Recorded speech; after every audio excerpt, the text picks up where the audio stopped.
¿Qué tal, amigos y amigas de Radio María? Me da mucho gusto poder participar en este quinto congreso y felicitarlos por todo el trabajo que han realizado durante tanto tiempo y pedirle al Señor que los siga bendiciendo para que continúen haciendo tanta labor que va en favor de la evangelización. Y bueno, tenemos que decir que la Virgen María es apóstol, es maestra, es guía, es ejemplo, es compañera, es intercesora, y precisamente por eso quisiera platicar el día de hoy con ustedes acerca de la fe de María. Yo estoy seguro que en esta charla no estaré diciendo nada nuevo, sino simplemente reflejando lo que cada uno de ustedes tiene en su pensamiento. En primer lugar, tenemos que comenzar diciendo ¿qué es fe? Fe es creer. Sin embargo, no es creer cualquier cosa, porque en nuestro tiempo estarán de acuerdo en que existen personas que tienen mucha fe, pero en el horóscopo, tienen fe en el tarot, tienen fe en los amuletos, tienen fe en la llamada Santa Muerte, tienen fe en quién sabe cuántas cosas, y creo que esto, en lugar de liberarlos, en lugar de comprometerlos, en lugar de hacerles responsables de su vida, los lleva al mundo de la magia, al mundo de lo fácil, al mundo de lo obscuro también, y esto no es correcto. Creo que hablar en primer lugar de la fe de María, como la de todos los santos, las santas y todos los personajes que participan en la historia de la salvación, es hablar de una fe en el único y Dios vivo y verdadero, en la Santísima Trinidad, Padre, Hijo y Espíritu Santo, y por supuesto, María fue una mujer llena de fe en Dios. Y para hablar de su fe, creo que lo mejor sería acercarnos un poquito a lo que nos dice la Sagrada Escritura y algo de la tradición acerca de su vida. La Sagrada Escritura no nos habla nada de la infancia de María. Sin embargo, encontramos tradiciones muy antiguas que nos hablan de su padre, Joaquín, de su madre, Ana, que desde pequeña la consagran como un padre o una madre amoroso, quieren consagrar a Dios a sus hijos. ¿Para qué? Para que crezcan como la mejor ofrenda que pueda darse hacia Dios. Así que si nos imaginamos a un padre y a una madre llenos de fe en el ambiente judío, estamos hablando ya de una fe de los padres que se transmite a los hijos. Una cosa sumamente importante.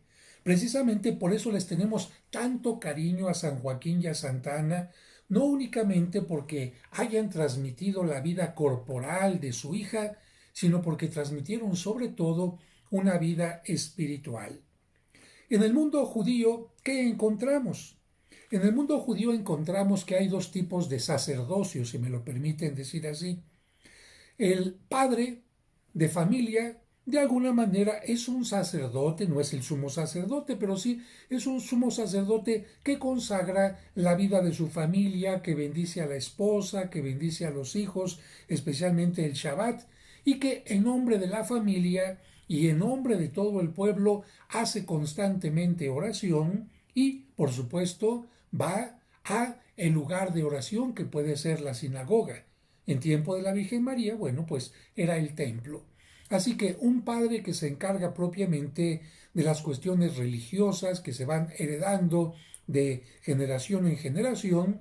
En cambio, la madre tenía otro tipo de sacerdocio, si me permiten usar esta palabra, ya que sacerdocio significa aquel que consagra. Bueno, pues Joaquín consagraba su vida y consagraba a su familia, y también Ana tenía otro tipo de consagración, el que en las familias judías se tiene, porque a la mujer se le dice: tú no tienes que ir a la sinagoga constantemente, no tienes que hacer las oraciones de la Torá, etcétera, porque tu forma de santificarte, ¿en dónde está? En tus hijos. Fíjense qué hermoso, que una madre se sienta de alguna manera que se va santificando a través de los hijos, y esto significa que la madre pone toda su atención en los hijos para que ellos crezcan siguiendo las leyes que les enseña el papá, siguiendo las oraciones que les enseña el papá, siguiendo la enseñanza del padre de familia en el campo religioso, pero también en el campo de los valores humanos, de los afectos, de las emociones, de los pequeños detallitos, pues así como nuestras madres en México y en Latinoamérica y en otras partes, ahí estaba Santa Ana educando a la niña para que fuera una buena mujer.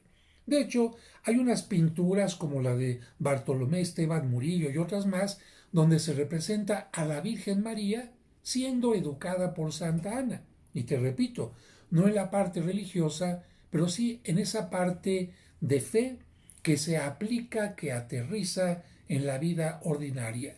Porque a Santa Ana, ¿por qué le gustaba tener el hogar limpio?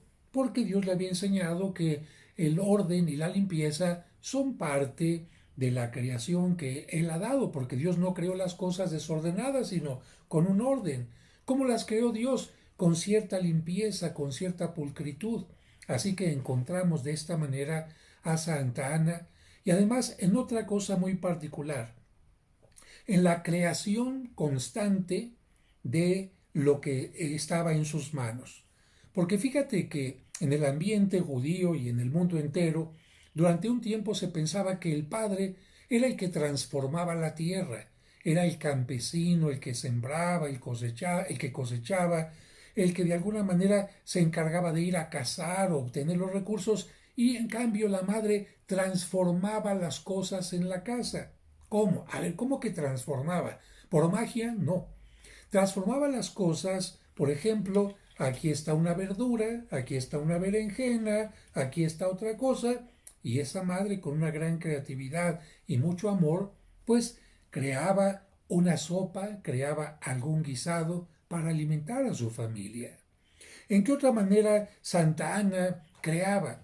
Bueno, cuando le entregaban, por ejemplo, una madeja de lana o de lino, que era muy frecuente en su tiempo, y gracias a esa madeja, pues iban tejiendo alguna cosita, transformando las cosas. Y por supuesto, transformando una casa con pequeños detallitos. Y te estoy diciendo esto porque es tan importante el papel de una madre en nuestra educación que la Virgen María tuvo que haberse parecido mucho, mucho a Santa Ana en este sentido de lo cuidadoso, lo detallista, que ahorraba ciertas cosas, no desperdiciando los alimentos, los creaba, en fin. Y por eso la Virgen María aprendió a ser una buena madre y una buena esposa, cosa que se aprendía a partir de la madre. Porque si la madre es buena esposa y buena madre, entonces las hijas aprenderán también a hacer lo mismo.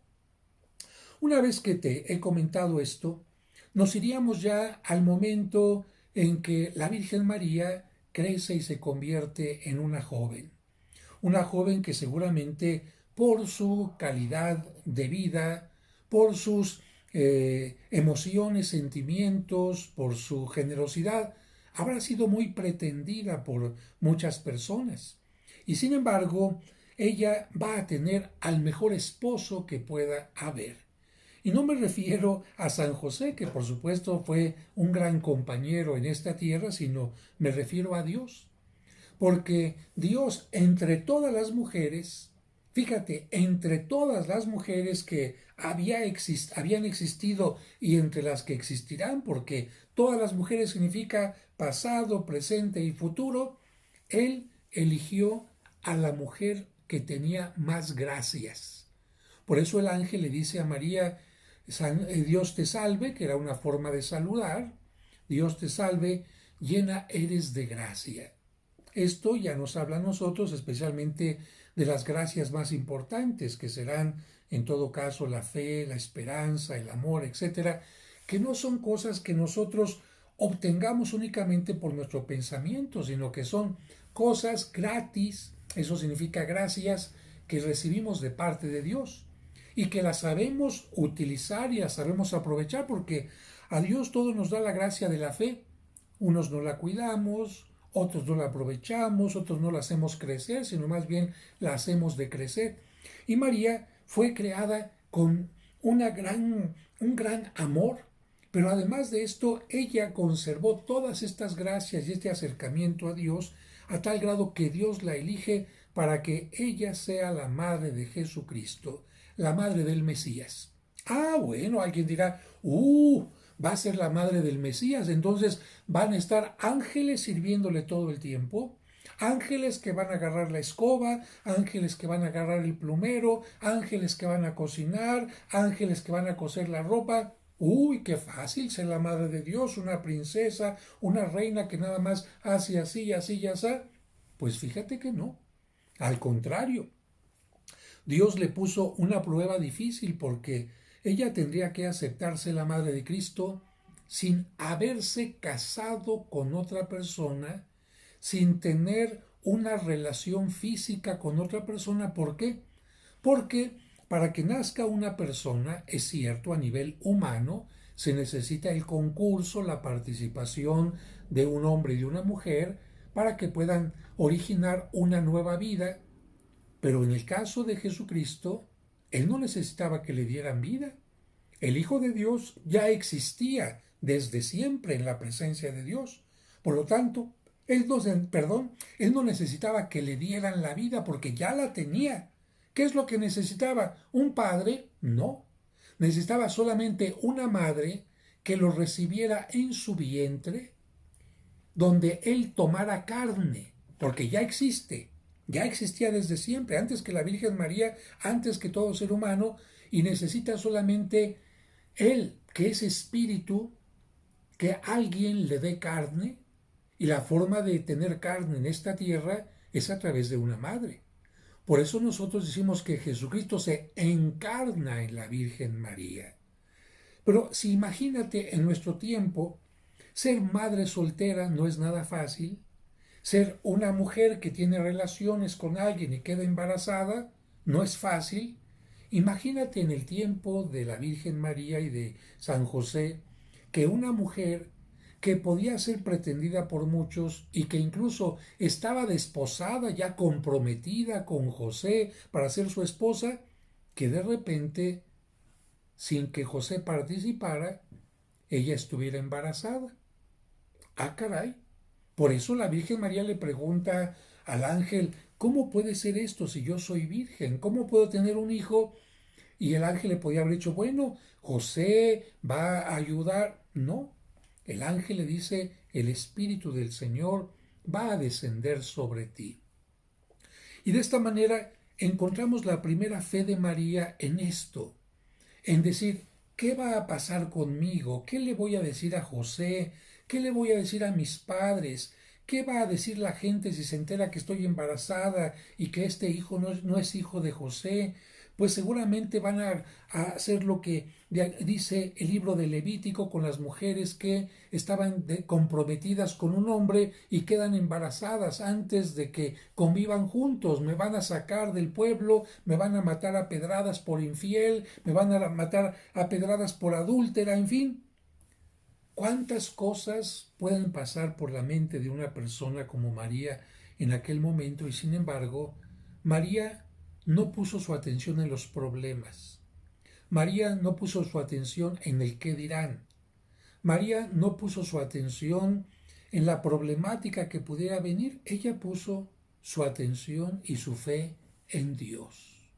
Y ya desde aquí aprendemos de ella a que cuando tengamos un problema o cuando tengamos un reto o cuando tengamos un proyecto de vida en el que sentimos que Dios nos invita a vivirlo, más que poner la atención en los problemas, la pongamos en Dios.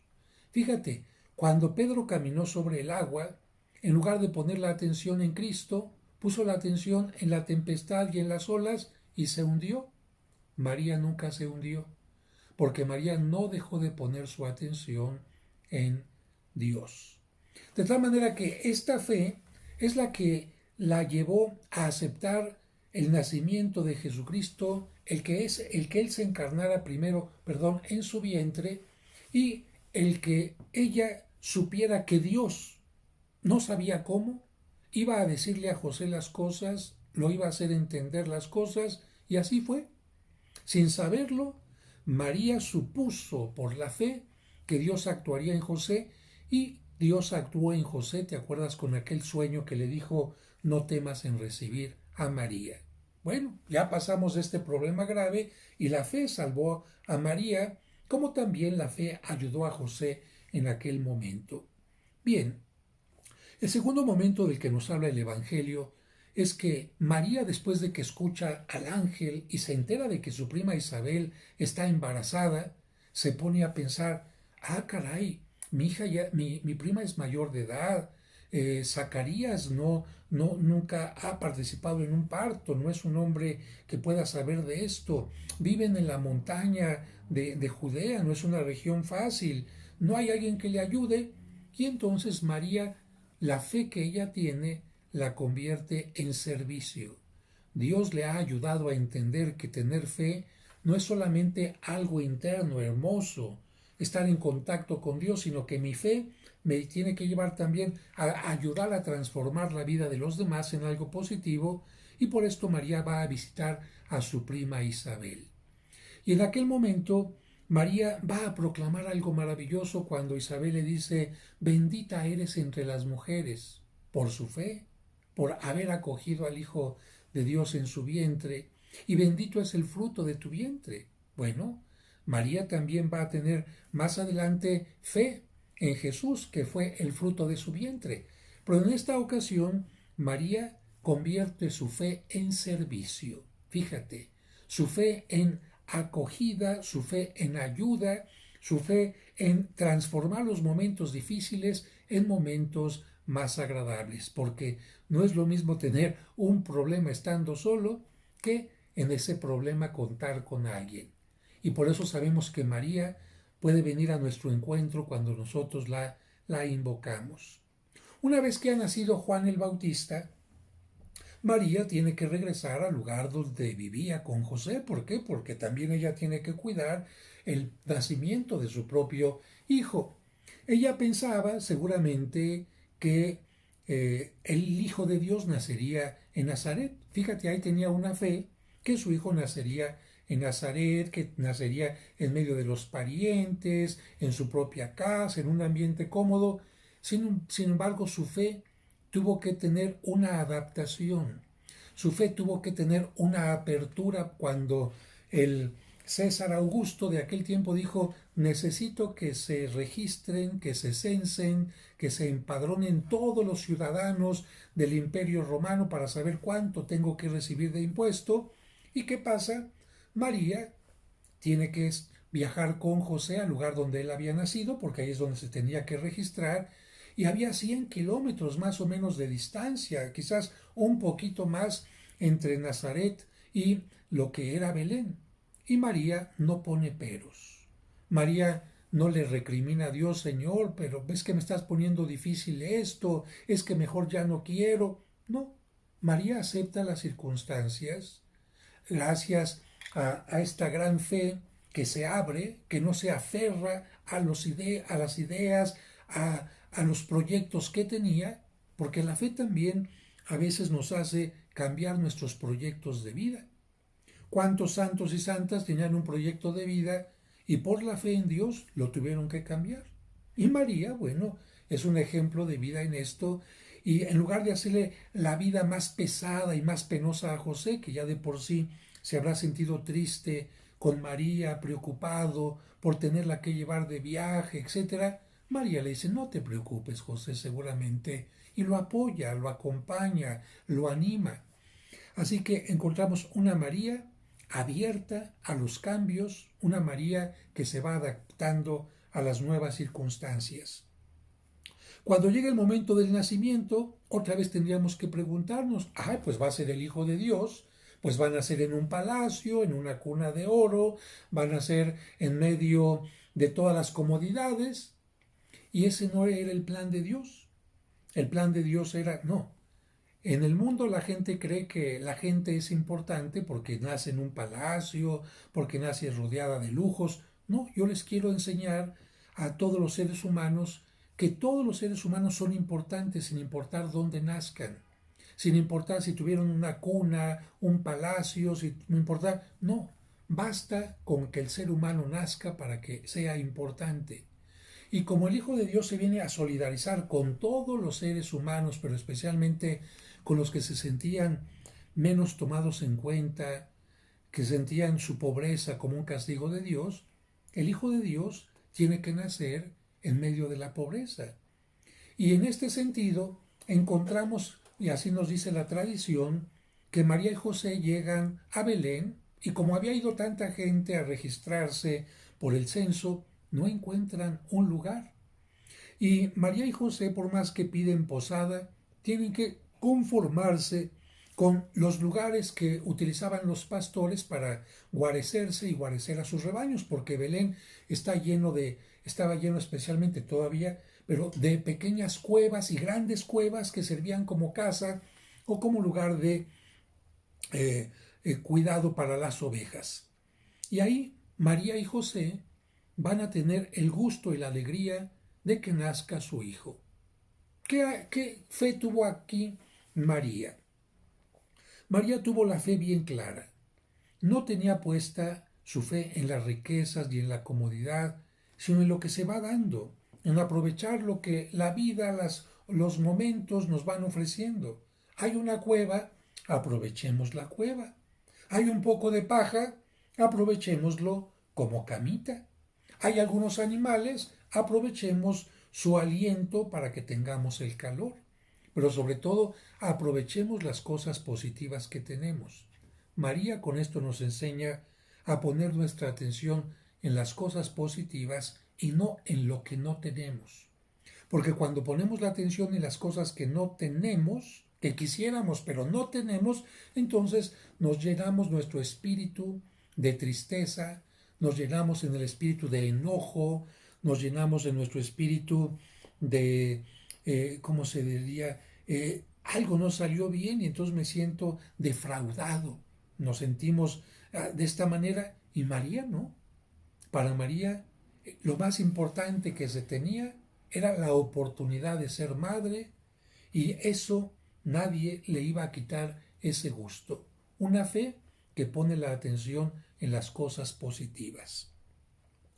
Poco después del nacimiento de Cristo, María tiene que cumplir con una norma, porque de acuerdo al libro de Levítico, las mujeres quedaban manchadas por derramar un poco de sangre, y la sangre era considerada totalmente sagrada, nadie la podía tocar ni mancharse con ella, y la mujer tenía que esperar 40 días para purificarse, ir al templo. Sabemos que María no derramó sangre, que no tuvo ninguna cosa de impureza, pero María cumple.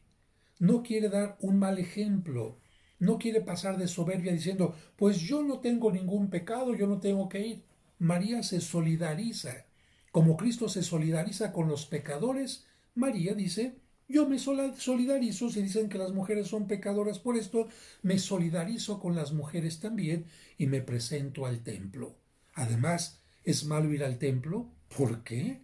Al contrario, mientras más vayamos al templo, estaremos más bendecidos. Pero este misterio del rosario que le llaman algunos la presentación de la Virgen María, también fue la presentación del niño. Y en ese momento tú recordarás que se acercaron dos ancianos. El primero fue el anciano Simeón, y al ver al niño lo reconoció como el Mesías. Y le dijo a María que ese niño iba a ser luz de las naciones. Por eso la fiesta de las candelas, la Candelaria, porque ese niño es luz. Pero a María le advirtió algo que quizás María no entendió en ese momento, pero lo entendería con el paso del tiempo, como nos sucede a nosotros, que algo que nos acontece en un momento no lo entendemos sino hasta que pasa el tiempo. Este anciano le dice a María, a ti una espada te atravesará el alma. Y eso significaba, este niño que ha nacido te viene a traer dolor.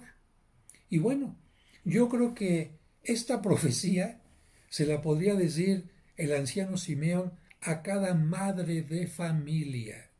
Porque si es cierto que los hijos pueden ser una gran alegría, bueno, el momento del parto, dolor para una madre. Levantarse por las noches para calmar al niño, preparar los pañales, cambiarle los pañales, bañarlo, ya se enfermó, ya se cayó, cocinarle todos los días, llevarlo a la escuela. Bueno, no me dejarán mentir que es hermosa la labor de madre por lo hermoso que puede tener, pero también porque los hijos a veces dan sufrimiento aunque no lo quieran.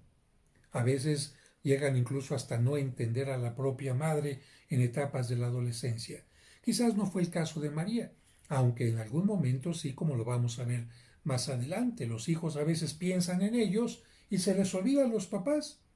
Y sobre todo este anciano le estaba anunciando a María que cuando María viera que traspasaban el costado de Cristo, ¿qué siente una madre cuando ve que a su hijo lo están lastimando? Si cuando al niño lo están inyectando con una vacuna la mamá se estremece, imagínate lo que habrá sentido María en el momento en que atraviesan el costado de Cristo. Pero ella seguramente habrá dicho: Dios mío, sé que ser madre no es fácil, sé que ser madre del Mesías tampoco, no entiendo lo que ha dicho este anciano, pero te ofrezco las alegrías y las tristezas. Te ofrezco cada vez que sienta una lanza en el costado de mi corazón, en mi corazón. Y yo creo que aquí la fe de María puede enseñar a tantas madres de familia a soportar pacientemente la ingratitud de sus hijos cuando hacen las cosas para que ellos crezcan. Ese sentimiento de rechazo que los hijos tienen hacia la mamá cuando la mamá los corrige, no importa. María enseña que una madre tiene que afrontar también los momentos de dolor. El siguiente misterio que nosotros encontramos es cuando la Virgen María y San José van al templo, cuando el niño ha llegado el momento de que realice su Bar Mitzvah, que es el momento en que los niños se convierten en adultos, ya pueden leer la Sagrada Escritura, ya pueden tener opinión, se consideran ya no del lado de las mujeres, porque cuando son pequeños están más del lado de la mamá, sino que ahora ya van a estar más del lado del papá, ya van a ir con él a la sinagoga, van a ir con él al templo, van a tomar parte de la vida religiosa masculina. ¿Y qué nos dice el Evangelio? Que María y José, para cumplir con la fiesta de la Pascua, como lo hacían con otras fiestas religiosas, viajan a Jerusalén. Y después de haber estado allá, como se hacía normalmente, todas las mujeres se juntaban con las mujeres, todos los hombres se juntaban con los hombres y los niños se les dejaba a un grupo de hombres que los iban a estar cuidando por turnos. Los más chiquitos siempre con las mamás, ¿no? Pero ya a esa edad que tiene Cristo, podía estar ciertamente con la mamá, pero podía estar también con el papá, o podía estar con el grupo que se encargaba de cuidar de repente a todos los niños que iban juntando. Bajo estas circunstancias llega el momento del regreso a su tierra, Nazaret, y María, pensando que el niño, que ya no está niño, está con José, regresa el camino plácidamente. José, pensando que el niño está con María, también regresa plácidamente, hasta que ya en un momento determinado del camino de regreso hacen una pausa con todo el grupo, con toda la caravana, tratan de buscar al niño y hasta ese momento se dan cuenta que Jesús no está con ellos. Y aquí viene precisamente este momento en que María y José regresan. ¿Te imaginas regresar solos en un camino que no es tan fácil? Ah, caray, bastante difícil. Y por supuesto, encontramos también aquel momento en que lo están buscando por toda Jerusalén, van seguramente a los lugares donde los niños se divertían, ¿que a dónde? Pues a las tiendas, a las piscinas, a la piscina probática, a dónde están los animalitos, donde los están vendiendo, en fin, lo que le llama la atención a un niño, hasta que ya sintiéndose desesperanzados hasta cierto punto dicen: vamos a pedirle a Dios que nos ayude. Solamente Dios nos puede ayudar en este momento en que sentimos que ya hicimos lo nuestro y no tenemos resultados. Y aquí María nos enseña que cuando nosotros hacemos lo que tenemos que hacer y no encontramos resultados, vayamos con Dios. Más aún, quizás en ese momento, cuando llegaron al templo y vieron al niño que estaba entre los doctores de la ley, porque recuerda que ya había hecho su bar mitzvah y ya podía participar, cuando lo encuentran ahí en ese lugar, seguramente pensaron, ¿y por qué no venimos primero antes aquí? ¿Por qué no venimos primero a pedirle a Dios que nos ayudara? Y seguramente tuvieron una lección. Pero esta parte de aquí nos llamaría la atención también en esto. A ver, chamaco Jesús, a ver, a ver, a ver, a ver, a ver. ¿Y por qué no le dijiste a tu papá y a tu mamá, si ya eres mayor de edad hasta cierto punto, que puedes leer la escritura y que te reúnes con los hombres, por qué no tuviste la delicadeza de decirle a tu papá y a tu mamá que estabas ahí, que te ibas a cuidar, que no se preocuparan? ¿Qué le dijo María? Hijo, ¿por qué nos has hecho esto? Te estuvimos buscando, estábamos sufriendo. Bueno, y el niño, como hace un momento te decía, le contesta, ¿y por qué me buscaban? ¿Qué no sabían que yo tenía que dedicarme a las cosas de mi padre?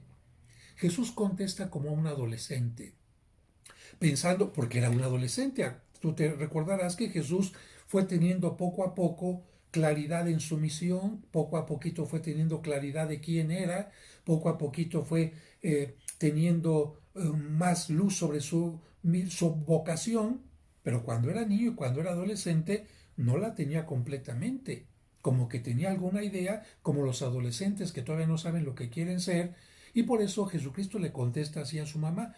No es que haya sido malo, sino que contesta como un adolescente, como diciendo, pues es que les toca a los papás saber lo que los hijos... No, los papás no pueden adivinar lo que los hijos están pensando. Por eso te decía que esa espada de dolor que le había anunciado el anciano Simeón a María, la acompañaría también en los momentos como este, donde el hijo le hizo sentir mucho dolor, porque imagínate sentir que pierdes a un hijo y que no lo encuentras, qué dolor para las madres. En esta etapa yo diría que la fe de María fue no darse por vencida hasta encontrar lo que estaba buscando. Porque hay padres de familia o personas que ante un problema lo primero que hacen es perder la esperanza. Se dejan decaer, se deprimen, ¿para qué busco? Empiezan a culparse, ¿por qué hice esto? ¿Por qué empieza a culpar uno al otro? Es que tú, José, es que tú, María. María y José no dejan de buscar porque no pierden la esperanza. Bien dice el dicho, la esperanza es lo último que se pierde. Así que María une su fe y su esperanza y encuentra al niño. Y esto es un momento maravilloso. Ahora, quisiera regresar a otro momento de dolor también que hace un momentito salté, pero que tiene que ver también con el dolor. Después de que nació Jesucristo, te acordarás tú que los sabios llegaron a buscarlo para adorarlo. Y como ellos en sus profecías entendían que iba a ser un rey, pues ¿a dónde se va a buscar a un rey? Pues al palacio. Como piensan que un rey va a estar en una gruta, en un humilde lugar, pues llegan al palacio y por esto Herodes se entera de que ha nacido un rey y este Herodes piensa que este rey le va a quitar el poder y por eso manda matar a todos los inocentes. Y en este momento José, anunciado por el ángel, toma a María y a su hijo y se van para Egipto. Imagínate, si en este tiempo viajar a un lugar lejano donde hay otro idioma tiene cierta comodidad porque tomas el autobús o tomas el avión, hay pasaportes, en todo el recorrido hay lugares donde te puedes detener para baños, para comprar algún alimento, etcétera, y eso preparándolo con tiempo. Imagínate lo que significa tomar a tu esposa, tomar al niño y córrele para no poner en peligro la vida de tu hijo. ¿Te imaginas lo que significa esto? Y otra vez podríamos pensar que María le recriminara a Dios, Dios mío, pero si ya sufrí por esto y sufrí por el nacimiento en la paja y sufrí cuando es... María, nuevamente, José, si es por el niño, vamos a donde sea. Es primero el niño y después nosotros. Es que María, a lo mejor en Egipto vas a tener que trabajar como sirvienta. No me importa. María, es que no tengo trabajo y allá no sé si vaya a tener trabajo, vamos a tener limitaciones. No importa. Es que María, y si no importa. Cuando nosotros tenemos fe, la fe nos va abriendo camino. En cambio, si tenemos dudas, la duda nos cierra el camino. El miedo nos cierra el camino. La desesperación nos cierra el camino. Decir, Dios mío, tú estás con nosotros. Dios mío, tú vienes con nosotros. Vamos a donde sea. Y en ese sentido encontramos que la fe de María le sirve para abrir camino y enfrentar tierras totalmente nuevas y desconocidas.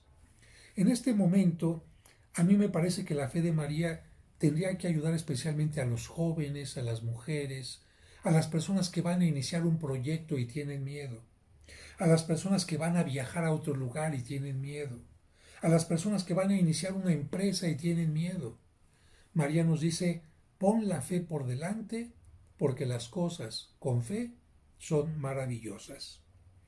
De aquí me voy a otro momento que nos presenta la Biblia, ya un Cristo crecido, pero en este momento no nos lo dice la Sagrada Escritura, pero sí nos lo dice la tradición, porque José ya no aparece en los evangelios.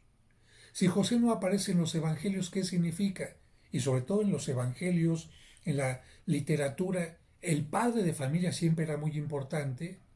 Si no se menciona es porque el padre de familia lamentablemente ha fallecido. María se queda viuda. Fíjate, María se queda viuda y este momento que no está en la Sagrada Escritura nos enseña que María entiende que hay personas que tienen que cumplir con una etapa y después tienen que irse. Seguramente María bendijo a San José por haber sido su compañero de vida, por haberla apoyado, ayudado a alimentar al niño, estar como el hombre de la familia. Seguramente lo bendijo y seguramente lo lloró con Jesucristo, pero sabía que ahí no se acababa todo. No era como aquellas mujeres que se les muere la pareja y ya no quiero vivir, sin él la vida ya no tiene sentido, ¿cómo es posible? Dios mío, me enojo contigo, ¿por qué la vida me trata así? No, María acepta de buen grado esta situación, deja ir a José y nos enseña que en esta vida todos, absolutamente todos somos pasajeros. Puse el despertador para no alargarme en esta charla con ustedes y voy llegando al momento final. Cuando María, en una ocasión en las bodas de Caná, llega a la fiesta no para que la sirvan, sino que llega a la cocina para ver qué es lo que hace falta, en qué puede servir, y por eso se da cuenta que el vino se ha acabado. Si ella esperara nada más, tráiganme aquí, sírvanme, no se hubiera dado cuenta de esto.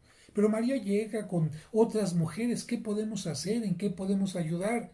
Ya hemos dicho que María era servicial, era acomedida, y cuando se da cuenta que no hay, podía haber dicho, uy, pues qué mal se organizaron, yo no sé por qué. María no es así. María sabe que su Hijo Jesucristo y ella tienen que hacer algo. Ella como mujer no puede ir a cargar garrafas, ella como mujer no puede ir a buscar en otros lugares, en el camino, viajar, pero sabe que su Hijo Jesucristo sí. A ella le toca hacer lo que muchas mujeres hacen, interceder. Y aquí María nos enseña que la fe nos ayuda a interceder por otros cuando nosotros no podemos hacer algo. ¿Y cuál es el resultado? Su Hijo Jesucristo convierte el agua en vino, haciendo el primer milagro en honor de María. Interceder. Interceder. Y cuando nosotros no podemos hacerlo, seguramente otra persona lo hará. La fe transforma. Y quiero terminar con este último momento en que María está presente en los momentos de la pasión y muerte de Jesucristo, llena de dolor. Pero seguramente cuando baja a su Hijo de la cruz y cuando lo está viendo, ella sabe que ese dolor tiene un sentido. No lo entiende, pero tiene un sentido y María tiene una esperanza. Le decimos a María Virgen de la Soledad, pero no. En el fondo, Aunque la vemos representada sola, ella siempre estuvo acompañada por Dios. Nunca se sintió sola. Nunca, nunca, nunca. Y por esta razón podemos decir que esta esperanza, este pensamiento de que el dolor tenía sentido, le hizo estar a ella de pie ante la cruz y después recibir el gozo de su Hijo Jesucristo resucitado, y más adelante, cuando terminó su existencia en esta vida, por su fe, convertida en esperanza, convertida en búsqueda, convertida en aceptación del dolor, convertida en tantas cosas, fue llevada a los cielos en cuerpo y alma. Como ven, María es maestra, guía, acompañante, intercesora, es todo lo que nosotros podemos necesitar para acercarnos a su Hijo Jesucristo y compartir juntamente con ella de todas sus gracias. Los vuelvo a felicitar nuevamente por tanto tiempo, Radio María, y por este congreso, y a todos ustedes que los bendiga el Padre, el Hijo y el Espíritu Santo, y que la Virgen María los cubra siempre con su manto. Hasta la próxima.